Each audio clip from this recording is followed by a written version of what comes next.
Imagine the economy as a vast, interconnected network. At its core is a concept that acts like the system's pulse, the interest rate. In simple terms, this is the cost of borrowing money.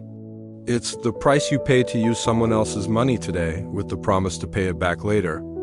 This single number influences everything from individual financial decisions to the overall health of the national economy, acting as a fundamental lever that can either accelerate or slow down economic activity. When the economy overheats and prices for everyday goods and services start rising too quickly, a condition known as inflation, central banks step in.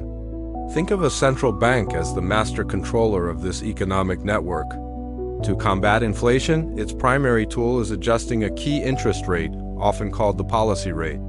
By turning this dial up, the central bank makes it more expensive for other banks to borrow money directly from them. This decision is not made lightly. It's a deliberate strategy aimed at cooling down a hot economy and ensuring that the value of money remains stable over time. The goal is to make borrowing less attractive, thereby reining in excessive spending that fuels inflation. This change at the central bank doesn't happen in a vacuum. It triggers a chain reaction throughout the entire financial system. The increased rate radiates outwards like a ripple in a pond to all the commercial banks connected to the central hub. These are the banks where most people and businesses have their accounts, get loans, and manage their finances. In response to the central bank's higher rate, these commercial banks also raise the interest rates they charge their own customers.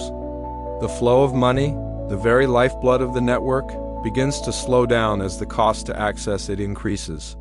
The easy credit that once fueled rapid expansion starts to become more scarce and more expensive. For individuals and businesses, this ripple effect has very real consequences. Suddenly, the cost of borrowing money goes up significantly. Consider taking out a loan. In a low interest rate environment, your monthly payment might be a manageable amount.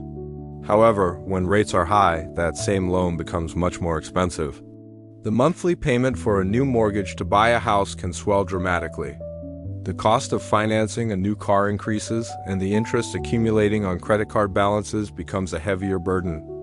This side-by-side difference is stark. What was once an affordable debt can transform into a significant financial strain, forcing borrowers to rethink major purchases and investments.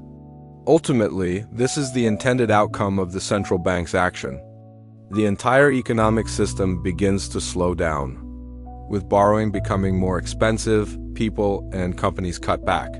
Consumers might postpone buying a new home or a car. Businesses might delay plans for expansion or hiring new employees because the loans required, for these investments are now too costly. This reduction in spending and investment leads to lower demand for goods and services across the economy. As demand falls, the upward pressure on prices eases, which in turn helps to bring inflation back down to a more manageable level. By making money more expensive, central banks effectively apply the brakes to the economy, guiding it towards a more stable and sustainable pace.